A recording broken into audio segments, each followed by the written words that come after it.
আল কারিয়া শব্দের অর্থ হচ্ছে বিকট আওয়াজ। আল কারিয়া মানে কি? কথা বলেন, আরো জোরে বলেন। বিকট আওয়াজ।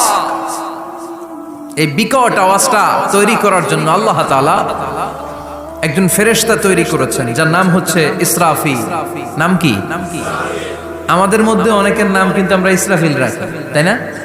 ইসরাফিল আছে না নাই? আজরাইল কিন্তু রাখে না কেউ, ডরে। কেন রাখে না? ভয় পায়।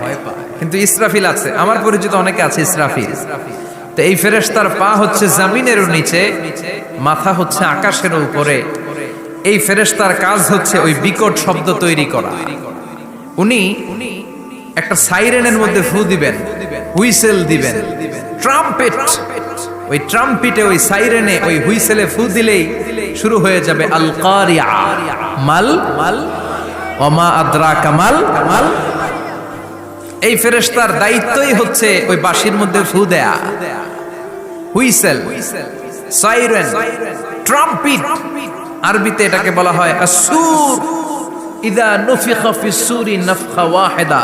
যখন তিনি ওই সিংহে একটা ফু দিবেন, সব লন্ডভন্ড হয়ে যাবে, কিচ্ছু খুঁজে পাওয়া যাবে না।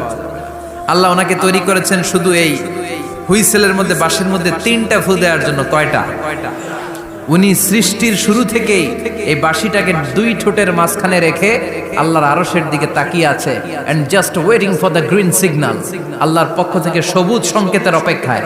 যখনই আল্লাহর অর্ডার করবেন, তখনই শুরু হয়ে যাবে আল কারিয়া। মাল মাল ওমা আদরাকা মাল মাল।